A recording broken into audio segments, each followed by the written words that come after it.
Hey guys, welcome back to Oopsy Daisy. Thank you so much for hanging with me today. I am your host, Amanda Herdler. I am here to just share real life, real struggles, messy faith, so that we can all just grow wildly and radically free and in love with Jesus. So I know your time is precious, and I'm so excited that you chose to spend it with me today.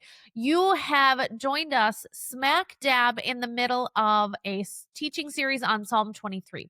We've gone through verses 1 through 4. Last week, I got really real and vulnerable about some mental health struggles in my family with anxiety, depression, suicidal thoughts. If you have not listened to that, especially considering with what's happening in our world right now, we do live in evil days. We do live in really, really dark times. So please, if you missed that, go back and listen. It's great hope for the difficulties and the darkness that you might be walking through today. But you don't need that one to understand this week's whole new verse, whole new message. But we are really slicing and dicing this chapter of the Bible. So we will continue on with Psalm 23:5. I'm going to read it for you here. It says, "You prepare a table before me in the presence of my enemies. You have anointed my head with oil. My cup overflows with blessing." Some other versions say, "You prepare a feast for me in the presence of my enemies."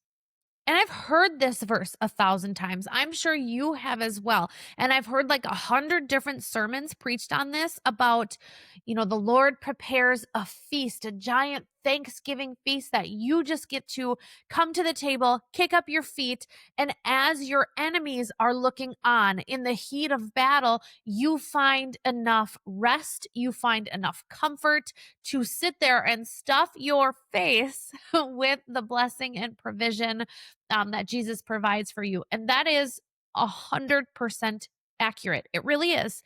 As we learned in the first part of this series, sheep can't graze and feed themselves well if they feel fear. And so this verse really does tackle the fact that you can be in the presence of really, really hard and really, really scary things, but yet find sustenance for your soul, find nourishment for your soul. Fill yourselves to the point of overflowing with God's blessing and delightful things in your life. And I don't want to skip over that. However, as I was studying this out, the Lord showed me that there's another way to look at it. So if that's for you, please take that. But I'm going to tell you the way that He showed it to me, because to me, it didn't make sense. The first 3 or 4 verses talks all about us as sheep. And so for me, it didn't really make sense why I got my woolly little behind invited to a dinner table. Like, that didn't make any sense to me, because at the beginning of this whole thing, I am a sheep, I'm in the pasture, I'm part of the flock, the Lord is my shepherd. And then we take a hard right, and now I'm a human again, and I'm supposed to be dining at this beautiful Thanksgiving table. And so if we kind of take a pause and kind of take a left turn from what we've always heard about this and still consider this through the lens that I am a sheep, it takes on a whole different meaning. So let's think about the landscape of Israel where David would have kept his flock, where he would have done his shepherding back in Bible times. And so in this region, the backbone of that country was like along a medium-sized mountain range. So a table, which also comes from the Spanish word mesa, refers to an area of a hill or like a mountaintop that is sort of flat on top. So it's like this wide, flat tableland that sort of stuck out from a mountain with a space that may have caught rain. And when I think about this, I think about Pride Rock. Did you ever see Lion King? Where he comes out and he holds the baby up, and he holds little Simba up. But it, like, from the side of that mountain, there's like that huge jutty rock. That's what I think of when I think of a mesa or a tableland. There would have been dirt, there would have been weeds, there would have been plants and things like that. But the point of this is this is a naturally occurring part of the landscape where runoff from the mountain would come. And so like the dew and the streams and any precipitation would roll down the side of the mountain. It would collect in this tableland area, which resulted in like more lush plants, greens for them to eat, fresh pools of water that would get refilled with rain. So this was like a great place for a shepherd to take his flock. But before the flock got there, the shepherd would actually go ahead of them and prepare the area. And this meant he would like look around for poisonous weeds, plants that would make them sick, rocks that need to be taken out that would like slice up the sheep's hooves. So he would go and scope out all of the areas where predators would sort of rest and would sort of look over the tableland so he could make sure to keep an eye on those predators and keep his flock safe. He would find like the best areas to hide the sheep or defend the sheep or move them to in case any of these predators decided to move in on the herd. And so once that area was combed through, every detail was attended to, every danger was sort of clocked and noted, every escape plan was mapped out, every defense plan, really everything that you could do to make this place the safest and best and healthiest place for your sheep. The shepherd went before and did it. So what's the point? Why am I trying to say this?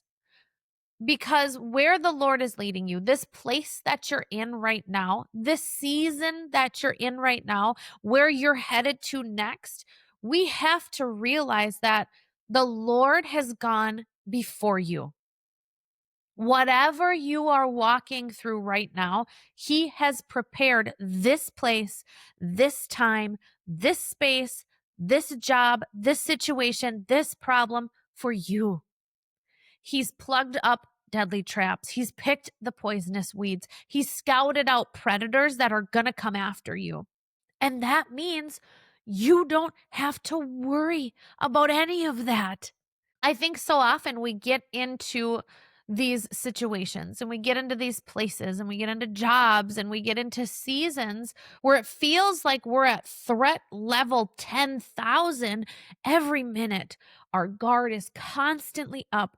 We're scanning for things that could potentially pop up, things that could potentially go wrong, things that could hurt me and my kids and my marriage and my finances and my body and my health. We're like constantly aware of the danger, and we are constantly on the run to avoid spaces of lack, spaces of scarcity, spaces of uncomfortability and fear.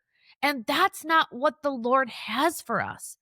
We are supposed to move and jump and run and spin and twirl. Like I think about one time when we were younger, it was Thanksgiving and we were at my grandma's house, and she's since passed, but she had this beautiful field behind her house, and it was full of weeds, and we would go and play, like throw the football around at Thanksgiving. And my kids were little. My daughter was probably 4 years old, and she had on this like wild and weird dress that was so highly inappropriate for the end of November, but she loved it. And she went into that field and she just put her arms out and she spun.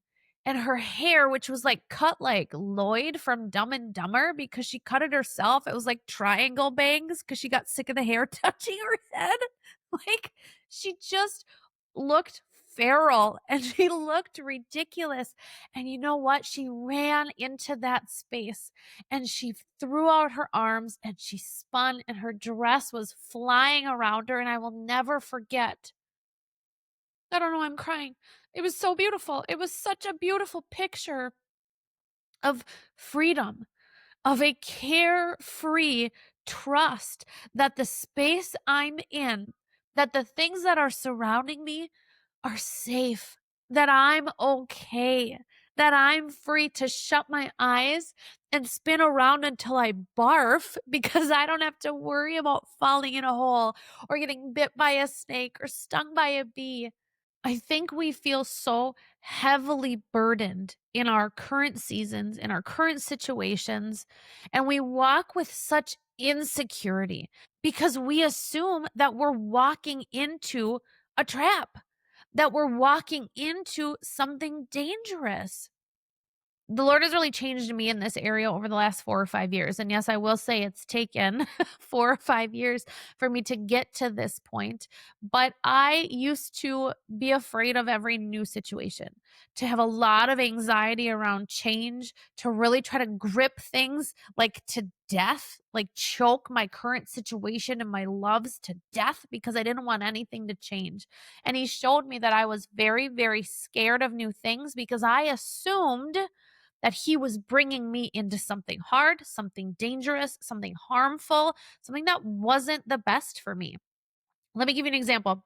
In 2021, I had what I like to call a midlife adventure, not crisis, where I decided that I no longer wanted to be a teacher. Now, keep in mind, I had spent a lot of money in college training to be a teacher, a lot of years in college, 6 to be exact, because the first couple I majored in partying, but we got back on track for the end. And so I had 2 different teaching degrees. I was all set up to teach for the rest of my life. COVID hit, everything shut down. When everybody went back to school in 2021, there was like this weird sort of back and forth of like, we're distance learning, then we're hybrid learning, and we're remote learning. And it was constant back and forth. And I saw my children really struggling with that. And I was teaching in a different school district. And I really felt the Lord say, like, hey, your priority here is your kids. So I'm going to ask you to do something really hard, which is walk away from a very secure job that you've known for a while and homeschool your kids. As that spring comes to a close and I'm supposed to let my boss know, hey, I'm coming back for this year, ready to sign my contract, keep my classroom open, all of these things. I just knew it wasn't the right answer. I knew that the Lord was calling me to something else. So, with no other plan in mind, but like a big fat faith in my heart, I quit my teaching job. I sent a resignation letter to my boss that morning, and I cried as I did it because I had no other plan. And I prayed. I said, Lord, if this is you, you have to provide. You have to show me something. You have to bring me into something. Well, lo and behold, like 3 hours later, my brother in law sends me an email and says, hey, I know you like to write. My company is hiring writers. You should apply. And so, with like no knowledge, wildly underprepared, but supremely enthusiastic, I go in to interview for this job. They end up offering me this job, and I am terrified. I'm terrified. Like, can't make up my mind about if this is a good job or not. I know that I'm losing my summers with my kids. I had been home every single summer as a teacher since they were born.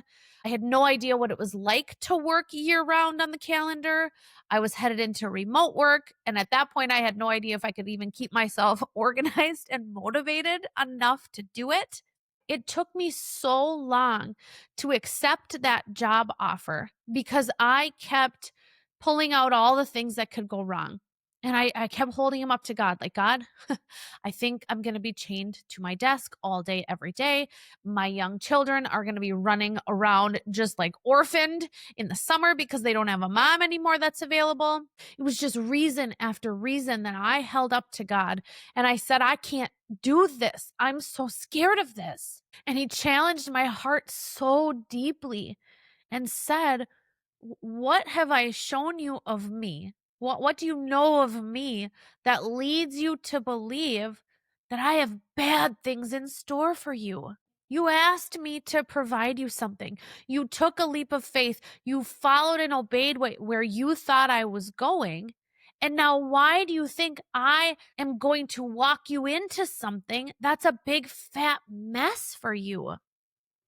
And I had already at that point chosen Jeremiah 29:11 as my life verse. I think we all know this. It's on every plaque, every cup, every bookmark, every bumper sticker. For I know the plans I have for you, says the Lord. They are plans for good and not for disaster, to give you a future and a hope. And he held that verse up to me, like shoved it in my eyes. Like, Amanda, look again. You're focusing so hard on the plans. You're focusing so hard on what I'm going to bring you into, but you're missing part of the verse. What type of plans do I have for you? And so I read it again. Plans for good and not for disaster.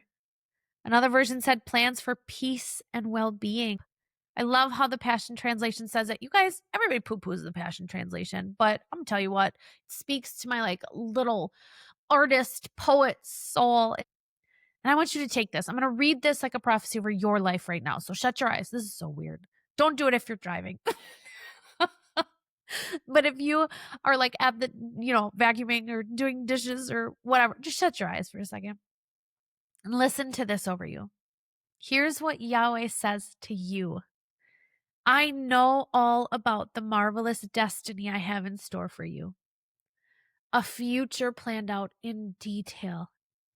My intention is not to harm you, but to surround you with peace and prosperity and to give you a beautiful future glistening with hope. And so he said, stop expecting my plans for you to be harmful. Stop expecting my plans for you to come with weird strings attached. I'm not setting like a bear trap for you to stumble into in the woods and snap your leg in half, or like in the movies when they walk into those net traps and they get like scooped up and then they hang from the tree. The Lord does not have that for you. So as you move into new seasons, new situations, new levels, new positions, new callings, new anointings, everywhere that the Lord takes you and your family and the people you care about, you can walk confidently in there. And I'm not saying that you will never see a predator. I'm not saying that hard things won't pop up. I'm not saying that his plan for you doesn't include dealing with some threats. But your safety, your peace, your protection, your good plans, your prosperous life, your blessing, your abundance, provision. I mean, I could keep going, just rip open a thesaurus and say them all. He has your good in mind, but it doesn't mean that it's not going to be hard. I think about this. Back in Deuteronomy, the people were on the edge of the promised land. They had wandered for so long. Like literally, you guys, this trip should have taken roughly 11 to 12 days, maybe. But it took them 40 years. And so they finally got to the end of the promised land. They were about to enter it and take it, but it was super scary. They saw that there was giants living in the land. It wasn't an empty land that they were walking into. There was other populations, other people, huge warring armies that were like established there already. These people that were already living in that land could, and with their resources, probably should have been able to take out the Israelites in one fell swoop. And so this was a very scary jump for them. In the wilderness, they only had to really deal with themselves. They hadn't come up against any battles quite yet. In fact, the Lord took them the long way through the wilderness, partly because he knew that if they stayed close to Egypt and if they had a lot of opposition when they first left, that they would turn right back around because they were scared. And so for a time, the Lord led them in solitude, in isolation. And finally, they get to the edge of this land. It's not empty, but he's like, hey, y'all, this is yours. Go in, take it. They're like, excuse me. So you're talking about this? This is the land of milk and honey? This was the land you gave us? Like, we thought that this would just be like open. We could just like plant our flag there for king and country and do the whole acquisition thing very peacefully. But it wasn't the reality. And even though there was so much opposition, even though there was going to be battles that they had to fight, the Lord still chose this place as the promised land, the land he had set aside for them, earmarked for their abundance and their success. He could have chosen one that was not occupied, that was empty, that they could just like stroll right into. He didn't do that, but he planted them in front of something new with a good plan and a promise. Deuteronomy 31:8 says, do not be afraid or discouraged, for the Lord will personally go ahead of you. He will be with you. He will neither fail you or abandon you. Do you see the connection here with Psalm 23:5? Do you see it? The Lord will personally go ahead of you. Those opponents, those enemies, that hard situation, that weird struggle, that's all been accounted for. It's already been dealt with. He already has a plan, a good one, to walk you through that and bless you. So we don't have to be afraid of new seasons, new circumstances, new situations. You need to go boldly. We get caught up in clinging to the same thing. And we fall into the trap that change is bad, that change is dangerous, that change threatens the status quo that we have under control, figured out in our back pocket, and we can move through easily.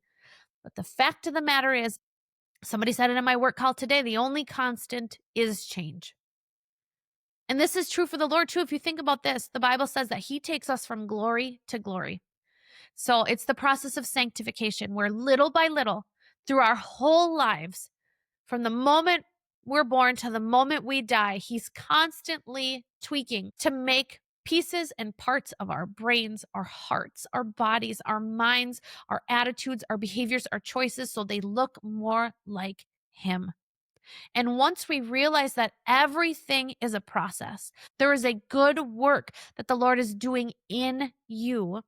We don't hold things so tightly in our chokehold and beg for things not to change. I'm preaching to myself here, you guys. We've experienced so much change in the last year, and I feel like this transition with my daughter going to public high school and bringing my younger daughter home to homeschool, just them turning 13 and 15, it's come at such an angst of change. I can't parent in a way that's comfortable to me anymore. I can't parent the same way I did 5 minutes ago because they're so rapidly changing and what they need from me is so rapidly changing. The Lord is challenging me to let go, to back off, to give my kids so much more independence and space and freedom. And that, you guys, is so, so, so scary to me. It's so scary. Because when I can control the people I love and when I can control the situation that I'm in, that feels safe to me. What doesn't feel safe is to open my hands and say, Lord, have your way. Take them on the road that you want to take them, even if it means taking them through the wilderness. But I can cling to these verses, to Psalm 23:4, that He goes before them and prepares a table for them in the presence of their enemies, that He has good plans for them, not to harm them, that He's not going to fail them or abandon them. I have to change. My situations have to change. My family has to change. My heart has to change. My mind has to change. So we have to be comfortable embracing change and transition because it's killing our toxic need for control. Our toxic need to be in the driver's seat, to think we know best, to stay put in situations and mindsets and behaviors that aren't serving us anymore, to become more like the Lord day by day by dying to our own sense of what we think is best for my life and the life of the people that I love. And I'm going to tell you what, it is wildly uncomfortable, but it is healthy. And it's all part of God's good plan. Let's look at the second half of this verse. You honor me by anointing my head with oil. So let's think about summertime in the tablelands where these sheep would have been. It was like a time of great grazing, abundant pastures, but also this is the time when pests and flies would bother the sheep so badly. So nose flies in particular. Let me talk about this because I got some questions when I get to heaven and be like, sir, nose flies? Like, really? Listen to this. These flies would burrow into a sheep's wool and their eyes and their ears and their nose. They would like make their way up the sheep's nasal cavity and lay eggs and larvae in their sinuses all the way up into their brain.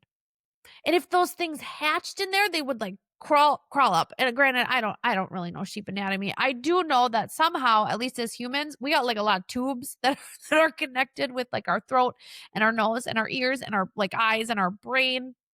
So they literally were having a heyday. These pests would hatch and just crawl up into their brain. Can you even imagine? Like literally sit with that for a second. I can't even sit through a sermon if for 2 minutes if my nose is itchy. But to literally have eggs and larvae in like the most sensitive areas of your body, horrendous, torturous. Like it bothered these sheep so much that they would not settle. They couldn't settle to eat. They couldn't rest, and they would become so tortured and tormented and agonized that they would bash their heads against like hard stuff nearby, rocks, trees, anything that they could find. They would hurt themselves to the point of killing themselves just to find relief from it. And the shepherd knew this about the sheep. He knew this about the season. And so he would pour oil over their heads many, many times throughout the season. And this would prevent those flies from getting in the first place, kind of create a coating that they couldn't really stick or like lay their little larva. That's such a gross word anyway. What? But they would just not be able to lay their eggs in those cavities anyway. But if for some reason pests did get in those cavities, this oil would help heal them. It would comfort them. It would start to flush out the things that were already there, any irritation, and it would just bring them peace and relief from the torment inside their heads. Now, I don't know. I don't think I should have to draw this obvious of a parallel, but does this sound familiar at all? Is your mind so full of worry, of fear, of negative thoughts that just keep pounding your brain, of confusion that clatters around nonstop, that even when your body tries to rest, you constantly feel exhausted because you could lay down for 8 hours, but your mind is busy fighting every single battle and full of things that torture you. I've been there. I'm going to be real. I've not only been there, I am currently there, trying so hard not to be. But I still wake up in the middle of the night and my heart is racing and my mind is racing. I worry about my older daughter. I worry about her having a vibrant relationship with Jesus, but losing that because she seems to be so focused on friends and sports and school that I'm worried that Jesus is just going to get edged out of her life. I'm worried about my youngest who has walked through some deep mental health challenges that I'm so scared are going to pop back up again. Even though I know the Lord has freed her from it, I don't want her to walk through it again. And to be honest, and maybe selfishly, I don't want to walk through it again. It's so hard. It consumes every piece of me. And so there are days and there are nights and there are moments and there are drives and walks and chores that are done listening to these pests rabble around in my brain, and I can't focus on anything else. And there are times when I would give anything to just be able to let go and get peace. It's so tempting to turn to numbing agents, whatever that might be for you.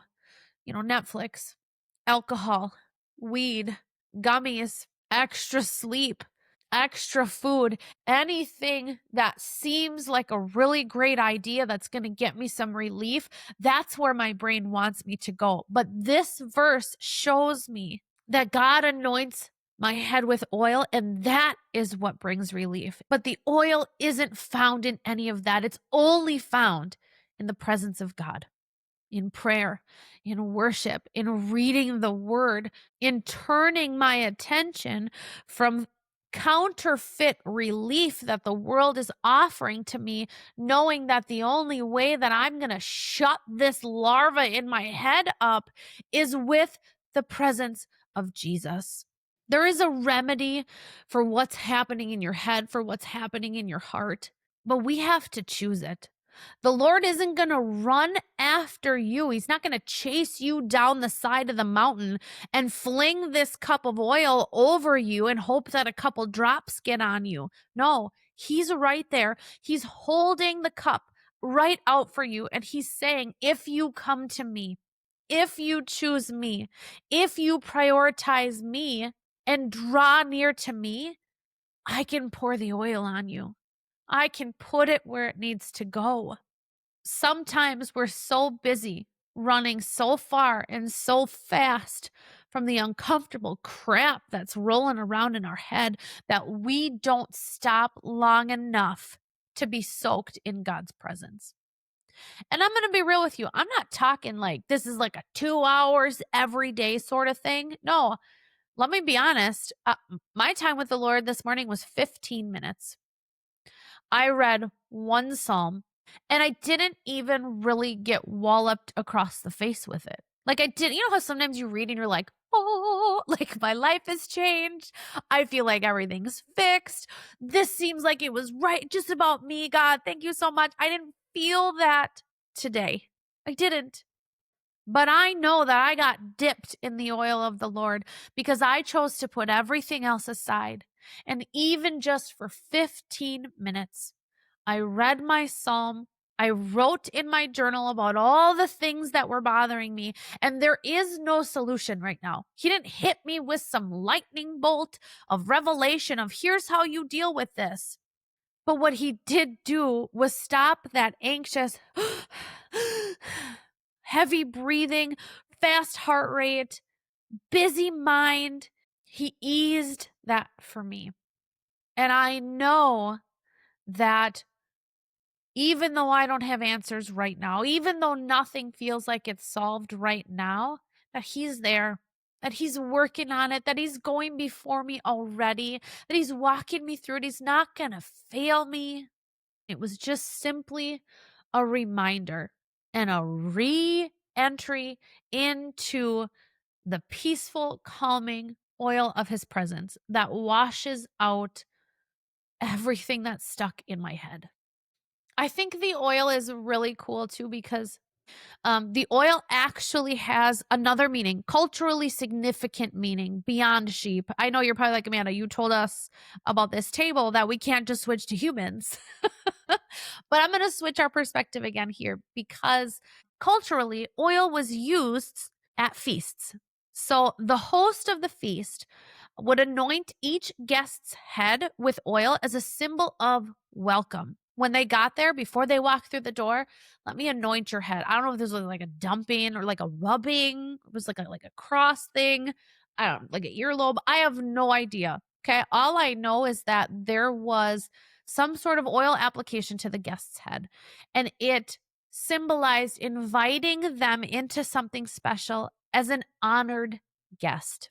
So when it says that the Lord anoints our head with oil, he's inviting us into something, a feast, a gathering, a celebration, a connection, a spending of time together that results in something incredibly special.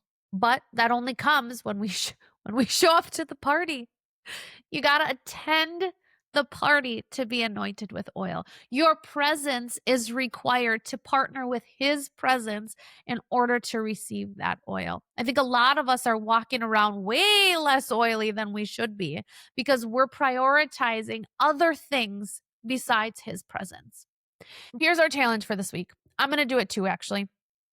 I want you to sit down and write out all the nose flies that are bothering you.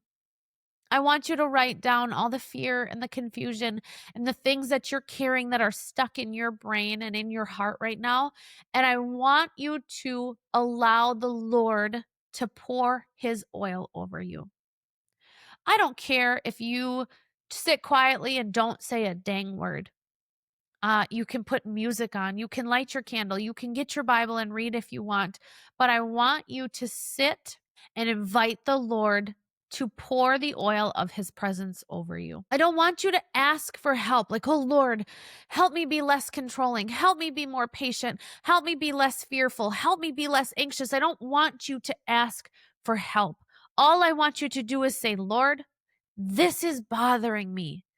Will you anoint my head with oil? and watch what he invites you into. It might surprise you. It may look like joy. It may look like peace. It may it may look like a nap. Honestly, it may look like rest time that's not bothered by your anxious brain. Just watch and notice the before and after that you experience when the Lord pours his oil over you. And this isn't just like, oh, okay, I'm going to do this once a week at church. That ain't it, friends. I can tell you from personal experience, just in the last 6 months, that this is an everyday thing. This maybe is a multiple time a day thing where you just take a minute and you still everything else, that you block out everything else that the world is inviting you into and calling you into, and you turn to the Lord and say, Lord, I need your presence. I need your oil. It's getting real dry down here. Before we go, I feel so uncomfortable saying this, but this has been on my heart for about a month now, so I'm going to assume it's God. If this podcast, if this message has touched you, or if any of the last 51 messages has blessed you or anybody in your family, please consider partnering with Oopsy Daisy Ministries by giving a financial gift. This helps keep the podcast up and running. It helps enable new features for farther reach, and just to spread like this hope, this freedom that we find in the Lord, to spread the message to people that need it. You can use Venmo, you can use Cash App. Both of them are Oopsy Daisy Ministries. It's OOPSY for Oopsie. I know a lot of people get hung up with that. I will also link the information in the show notes. But if that's something that the Lord is like poking on your heart, we would be so grateful to have you as a financial partner. So thank you so much for listening. I love you guys. We'll talk next week.